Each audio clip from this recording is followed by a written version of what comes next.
Let's welcome Amrit on stage, ladies and gentlemen. Okay. Good morning. Good morning, everyone. It's a pleasure to welcome you to the third edition of ET Now Machinist Aerospace and Defence Summit. Aerospace and defence manufacturing is unlike any other sector. Your failure is not an option. Timelines are unforgiving, and quality is non-negotiable. Every micron matters. Every component carries responsibility, and every decision made on the shop floor ultimately impacts national capability. India today stands at a point where ambition is no longer the challenge. The ambition is clear, the opportunity is real, the question is execution.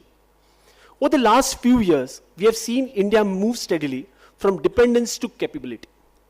Indigenous platforms, private sector participation, MSME integration, and startup innovations are no longer exceptions. They are becoming the norm. But moving from promise to performance requires something deeper than policy or intent. It requires manufacturing depth, system thinkings, and trust built over time. I now have the ultimate privilege of inviting TK Ramesh, Managing Director, Ace Designers Limited, to the stage for the keynote address. Good morning, everybody. Thank you for that rousing welcome. Thank you for that introduction. I don't know how much of that is me, but thank you anyway. Distinguished guests, honorable policymakers, whoever are present here, industry leaders and colleagues, partners, friends, ladies and gentlemen. It's an absolute honor to be here and to deliver this keynote address at the Aerospace and Defence Manufacturing Conclave. As I was talking to many of you a little while ago before this all began, looking at the aerospace and the defense industry and the moment we are in, May I now invite Balakrishnan Swamy, Chief Technology Officer and Head of Strategy at Nibe Group, to kindly join us on stage. Swamy is a manufacturing engineer, ladies and gentlemen, who has a rich background in aerospace, including experience with Boeing, and today leads Nibe's push to scale advanced defense manufacturing in India. He is also a recipient of the Hall of Fame Award for Emerging Leadership in Defense Manufacturing and Innovation. Let's welcome Mr. Balakrishnan Swamy with a huge round of applause, ladies and gentlemen.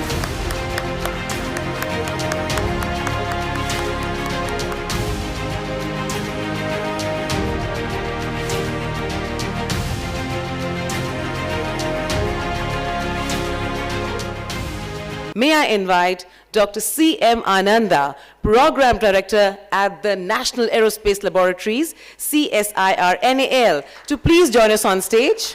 Dr. Ananda is a distinguished aerospace engineer and research leader based at India's premier national aerospace R&D institution, where he guides critical civil aviation programs and indigenous avionics development.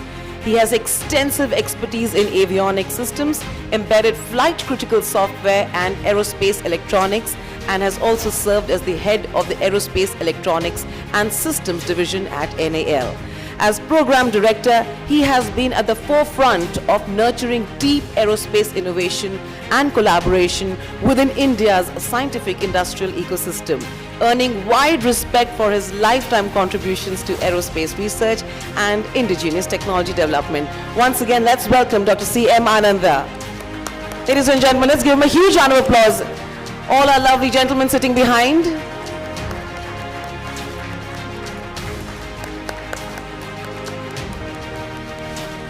Next Hall of Fame goes to Munjal Shah, Managing Director of Paras Defence and Space Technologies, recipient of the Hall of Fame Award for pioneering contributions to defense electronics, optics, and space technologies. Paras Defence and Space Technologies has played a critical role in building indigenous capabilities across defense electronics, precision optics, and space technologies. Under his leadership, the organization has consistently contributed to some of India's most sensitive and strategically important programs, helping reduce import dependence and strengthen self-reliance in advanced defense systems. This recognition celebrates sustained innovation, execution excellence, and a long-term commitment to national capability building. May we please request a huge round of applause as he joins us on stage. Ladies and gentlemen, unfortunately, Mr. Munjal Shah would not be able to collect his felicitation as he is in Delhi for an important meeting. His company representative will be collecting on his behalf. Let's give him a huge round of applause, ladies and gentlemen.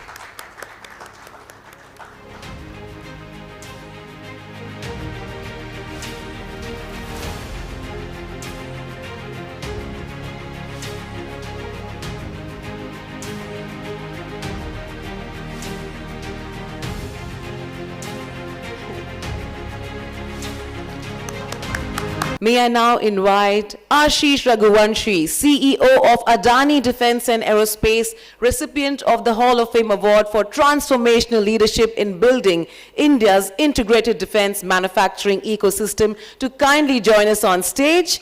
Adani Defence, ladies and gentlemen, has been instrumental in creating scale and integration across India's defence manufacturing landscape, spanning platforms, electronics, ammunition, and advanced systems. His leadership has helped drive a vision of end-to-end capability building, bringing together infrastructure, technology partnership, and long-term investment to support India's strategic defence objectives.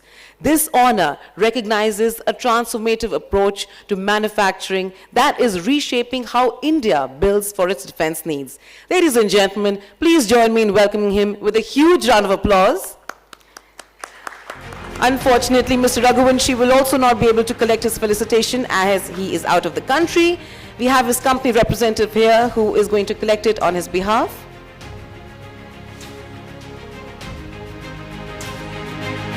Let's not stop with the applause, everybody.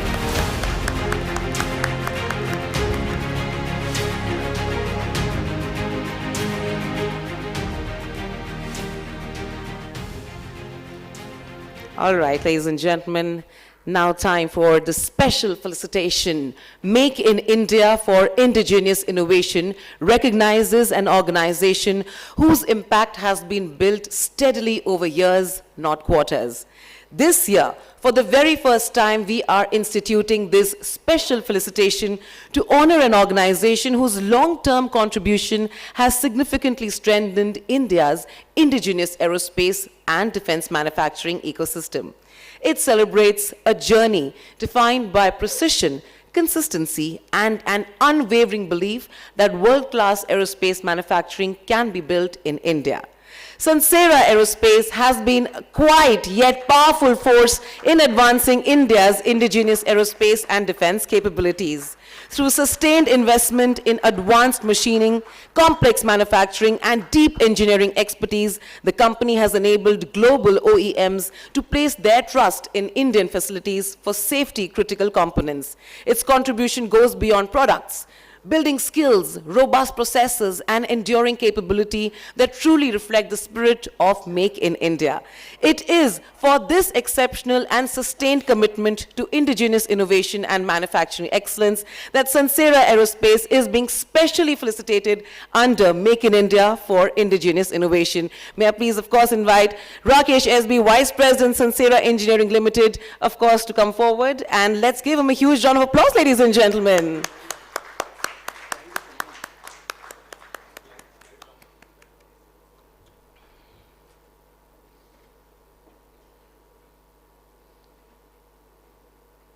All right, ladies and gentlemen, we now move to our first panel discussion, a session that sets the tone for the entire summit, a conversation about leadership at a time when India's aerospace and defense manufacturing ambitions are moving from intent to execution. Thank you for that. While we've had the opportunity to hear a little bit about our distinguished panel, maybe I'll start the discussion by letting each of our panelists speak a little bit about what they do and what they bring to this ecosystem. Once again, good morning, everyone. My name is Rakesh from Sansera Engineering. I'm with Sansera for the last 11 years, taking care of aerospace, defense, and semicon business. Earlier to this, I was with Makino, a Japanese machine tool company. I worked there for 14 years. And prior to that, I was in a company called Mysore Kirloskar Limited in Harihar, where they were manufacturing CNC machines. I joined there as an apprentice trainee. So My journey is from start building machines, selling machines, and now I'm the user of machines. And I've been enjoying this journey. Thank you. Good morning, ladies and gentlemen. It's really a pleasure to be here. Thank you, Anita. I am from JK Group's defense company, Deloitte. Personally, I carry 3 decades of experience with me. Being an engineer myself, I started my career with Indian Air Force. I was there hands-on working as a software engineer on the mission computers and weapon aiming systems on Jaguar aircraft. I took a premature retirement, and then I was with Honeywell for 8 years working as a systems engineer in their US factory in Phoenix for a few years. I returned back to India, had a privilege to build a full-built product from India at that point of time in 2006-2009. I joined Thales thereafter and was privileged to lead through the offset program on Mirage upgrade that we had at that point of time, and later I was the vice CEO on the joint venture that we had with BEL. Then I had an opportunity to join Tata's, and I led their land defense systems here in Bangalore for 6 years, and which gave me the opportunity to lead this JK Group's defense company. So that's in a nutshell. Thank you. Hi everyone, I'm Vamsi Vikas. I'm the Managing Director of Raghu Vamsi Group. We are a company from Hyderabad. Actually, my father started this company. It was his dream to get into aerospace and defense way back in 2002. Unfortunately, he passed away when it was in construction. So I took over when I was 22. It's been close to 20 years now already. We started as a small company with one CNC machine. We used to do parts for HAL. Slowly we grew into, I would say a little bigger company where we started doing aero engine parts for all the top OEMs. We supply to GE, Pratt & Whitney, Honeywell, Collins. The vision was always to get into something bigger, to actually make a product. So 4 years ago, we started doing missile subsystems. For DRDO, almost all the Indian missiles, we supply the thrust vector control and the rocket motor casings. Recently, we ventured into a full stack development, where we do the complete products. We do loitering munitions, drones, and that happened, with the whole dream that we have to do it in India, make in India. So that's been the journey.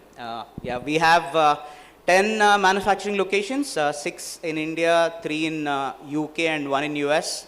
Little over 1,000 employees now. Thank you. So, good morning. Looks to be I'm the odd man out in the panels. Okay. Yes, I'm Dr. Anand. I started my activity in aerospace way back in 1989. And till today, I'm in the same organization. I'm proud to be part of research organization. It's a National Aerospace Labs. Especially my domain is into avionics and embedded systems, flight critical systems, more so on the civil aircraft domain. Of course, in the past, I have involved in many programs on indigenous development in the country, particularly for aircraft applications. And later, of course, heading the aerospace electronics part of our activities. And of course, currently I am the program director overseeing all aircraft, civil aircraft programs at NAL. Just to give a brief about National Aerospace Labs, this is the only organization, R&D organizations in the country who is looking at civil aircraft design development, starting with fundamental research to applied research and implementation, design, development, certification of aircrafts. CSAR NAL has already certified 2-seater fully composite aircraft, which is in the production now.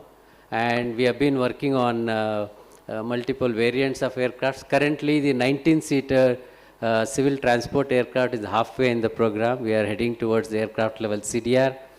And also we do have programs like high altitude platforms, which is of course for strategic applications. We have built and flown also. And we are in the program towards the, of course, nation's ambition program called Regional Transport Aircraft, which I'm sure it will come out soon. This is brief about myself and the organization. All right, ladies and gentlemen, it's now time for our second panel of the day before we break for lunch. And this one takes us straight into the backbone of India's defense manufacturing ambition. Firstly, I would like to introduce myself that I'm a director at CRT for the last 7 years. And CRT is an industry body which tries to support the aerospace and defense industry. Had a ringside view of how the defense industry in India has evolved over the past decade or so. And it's very heartening because we have this ringside view where we have seen initially there were only foreign OEMs who were doing their strategic investments. But given the policy change over the last few years, particularly the emphasis on Make in India, the emphasis on indigenization, the defense ecosystem has grown. And in fact, we were at the forefront of lobbying for Press Note 2 of 2019, which has gone a long way in encouraging this defense ecosystem because for the first time it was set down in the law that not everything falls within a licensing framework. My name is Jayanti Bagatta. I own the company called JPI Aerospace, based out of Chicago as well as in India. I've consistently seen this from my past experience and the current experience. I've always seen Indian defense manufacturing companies always taking the challenges to an opportunity. As rightly said, the answer lies in the question, and I'll give you 4 aspects to it. I am Himanshu from the Infitron Advanced Systems Private Limited. We are the part of the Sahana Systems. Nowadays, as per my observation, there is a 2 condition we see. First one, it was before Operation Sindhu and after the Operation Sindhu. So drastically it got changed because the end users that, is the Indian Army, Air Force or the Navy, they are the people who are going to use your systems. So if you are not in touch with these people and if you are trying to sell something which is actually very good in terms of the laboratory or like that. Hi, good afternoon everybody. I am Sarita. I am one of the co-founders of a startup from IIT Delhi, BotLab Dynamics. So I'll take a couple of minutes to introduce ourselves and I'll justify why this introduction is needed for the question that Sir brought. So we work on drones and we started with defense in 2016. At that time, defense wanted drone and also did not want drone. And for 3 years, we struggled and we were the first one in the country to have built swarm technology. What it meant is you are connecting drones and they fly as a single unit and can do a given task. And with that, we had gone to Pokhran and many other base stations of Air Force and Army. And he made my job much easier. Okay.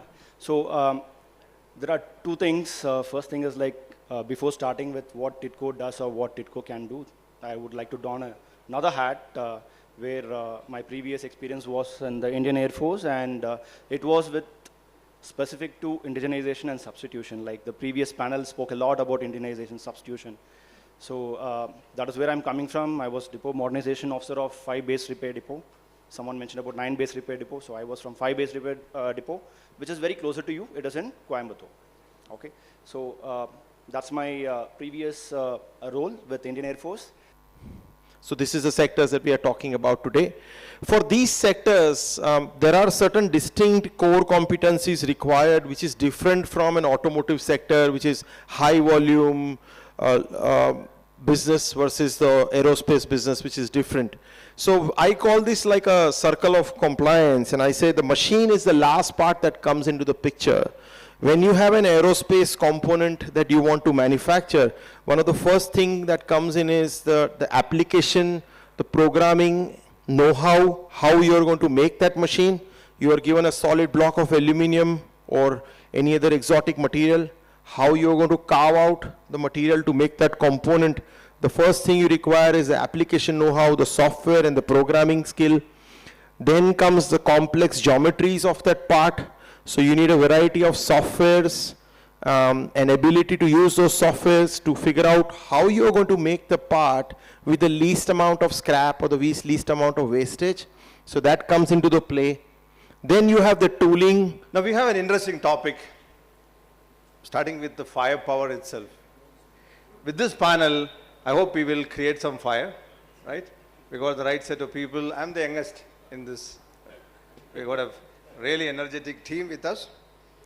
When we go to the shop floor for an MSME, the shop floor is very controlled and is more accountable because the person who's actually making the decision is the one standing near the machine and also looking at the output. So if there's a quality issue that comes up for a machine or a part, the process is immediately fixed and it doesn't need to go through multiple layers to change the decision or take a new quality call, because that is what happens in the legacy startups. Coming to us basically. And you can leave your company. I'm talking from an overall industry. Yeah, so basically what we have seen globally and in India also, the startups and the MSMEs basically have the agility to do things which large legacy companies cannot do. I mean, I don't say it in a bad way, but it's basically, sort of there are a lot of processes, decision-making, approvals. As Sayam was mentioning that, the entire family is on the shop floor taking decisions. Similar is the case with the startups and MSMEs in India that we see. They are able to move fast, provided if they have the right backing, right support, they'll be able to do wonders. But as we know the story that, startups require funding to last, and every month is like basically paycheck to paycheck. And, though they have the agility, the nimbleness to do things, still there is this sort of, gray area which needs to be addressed in the Indian context especially. One is on paper and one is the reality. See, Shinto, for anything to have a meaningful collaboration, what is important is that we have to expect, one thing is very important, see, innovation or collaborations cannot happen after design. If anything is happening after design, then it's procurement. It's basically, it's a procurement or it's a part of a supply chain. For collaboration, 3 phases are very important. One, the MSMEs has to be the part of a co-designing. That is very important. Second important aspect is having that shared risk or reward thing. MSMEs have to be a part of it. You can't put the toolings and all the other development part on the MSME and expect them to be your collaborative partners or your innovative partners per se. So actually, it's a very interesting question where company has to go to the strategic level. What is core competence in the company cannot be outsourced to a consultant. A consultant can be a catalyst, he can be an enabler, but he cannot be the driver of the business, which means that the ownership of the business remains with the company. However, to initiate it, to accelerate it, we can use consultants. So this is one point. The second point is there is a fixed time frame and scope in which a consultant has to be engaged. So which means that there should be an engagement start date and there should be an engagement end date, which means that there should be somebody in the company itself who is working very closely with the consultant so that when the consultant exits, there is somebody to take care of whatever he has given is absorbed in the company or not. I think there is a new model that is emerging. So first of all, consultants are required and are vital in many, many situations. And I have also worked with many leading global consultants. So one model that is emerging is success-based fee. In the past, a consultant would just give a PowerPoint and say that's a PowerPoint and that's it, and then they would leave. And then the execution is left to the team, and whether it happens or not happens, sometimes the numbers shown by the consultant are unachievable, etc. So more and more companies now are having success-based consultancies, particularly for the big 4 consulting firms that we talk about. This session is titled Wings of Scale, Building India's Aerospace Manufacturing Ecosystem.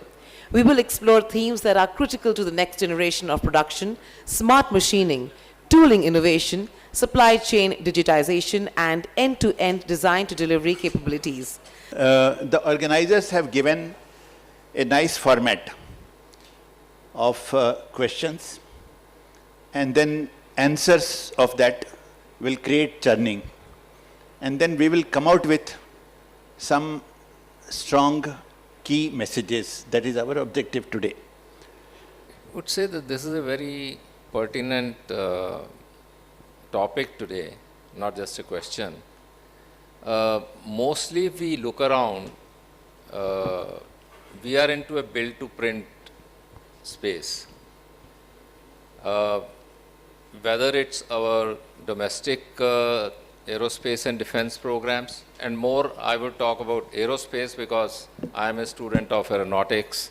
I don't have much knowledge about the land systems or the naval systems.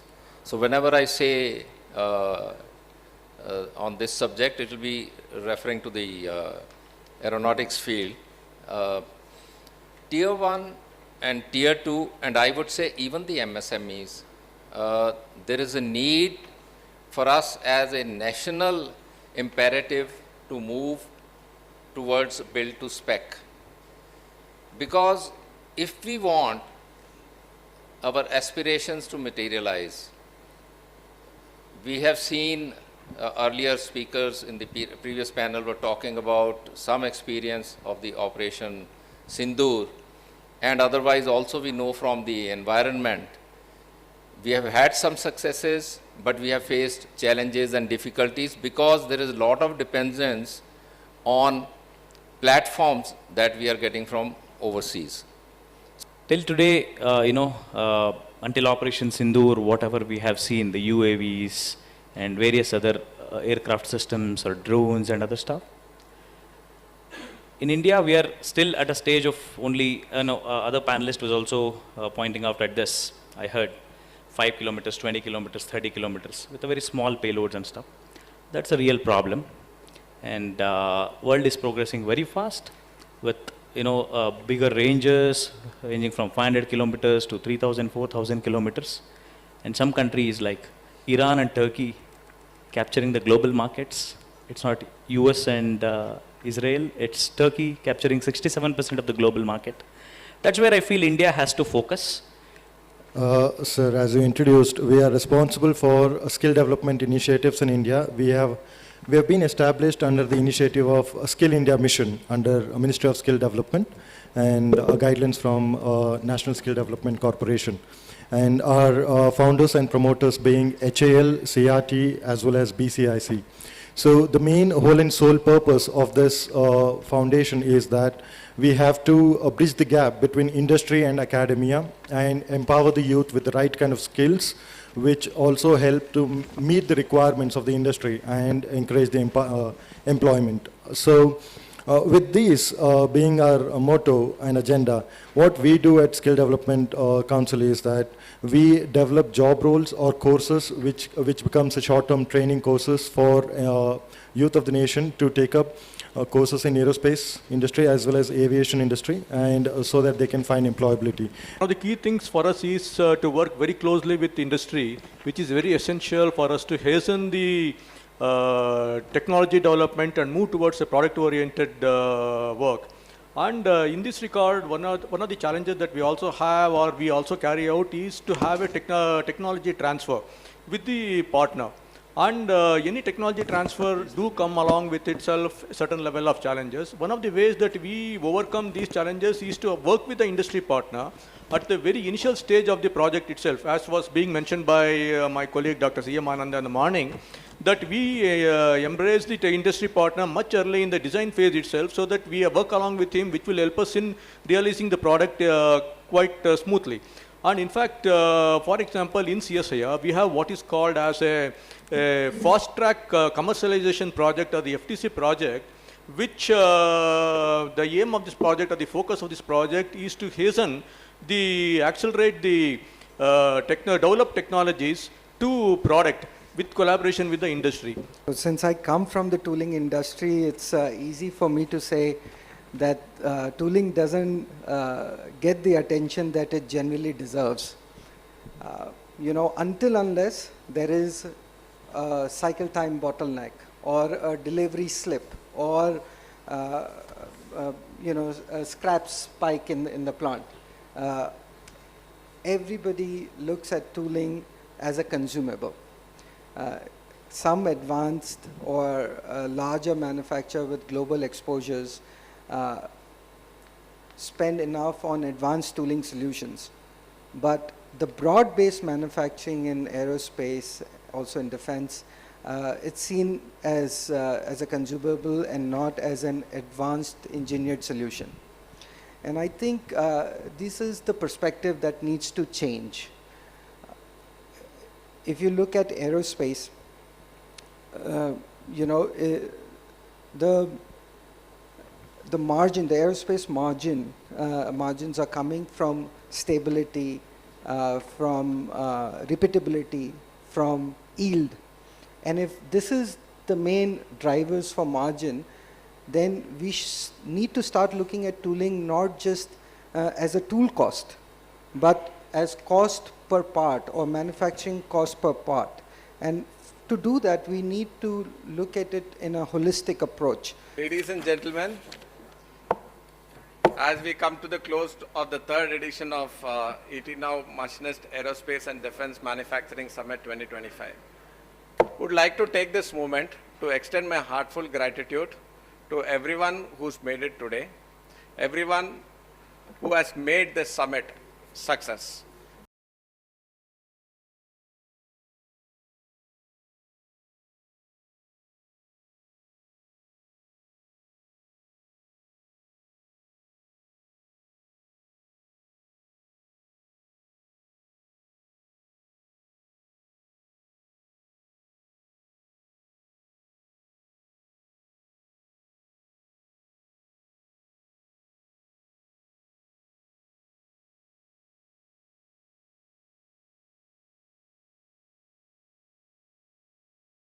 Rolling? Yeah. So we have Sumi Saikia with us, partner of Tri-Legal at the ET Now Machinist Aerospace and Defence Summit 2025. Ma'am, firstly, thank you so much for being a part of our event. So what are the changes that you have seen in the Indian aerospace and defence space that you can tell us about? First of all, it's very heartening to see that in the last 5-6 years, the ecosystem has blossomed and it has become. Sorry, can I cut that? Got a little distracted. You can talk. We will later. Okay. Yeah. In the last 5-6 years, the defense ecosystem has become very robust. We are no longer just focused on the big OEMs who have entered the market, but actually a lot of startups, which is the backbone of innovation, of indigenization, of creating capability within India. And we see that a lot of financial investment, which is very important for startups, is happening, because even 10 years ago, we did not see investors looking at this sector with the degree of interest that they're doing now. Right. And I feel that the regulations, while they have kept pace, a lot of regulations also needs to change. For instance, we are for the first time seeing a whole bunch of defense companies going for listing, raising public money. But given India's foreign exchange regime, a lot of foreign investors are not able to participate in the sector. So these kind of changes have to be made within the sector to make sure that the private industry becomes robust at par with global standards. Right. So this is the third edition of our 18 Now Machinist Aerospace and Defence Summit. You're participating here for the first time. So how has been your feedback? You've been meeting a lot of people since morning. So what has been your honest feedback on this? Anything that we can do to improve more? I think the questions that were asked are very incisive, very pointed, because I think members of the industry were asking questions based on the issues that they face, which is why it is also challenging and rising up to that level of audience. So I think the audience quality was very good. And I think we should just keep doing this and make this a regular feature so that people know about this and let it gain traction over the next few years. Thank you so much, ma'am. Thank you for being a part of our event. Thank you. Thank you. Thank you.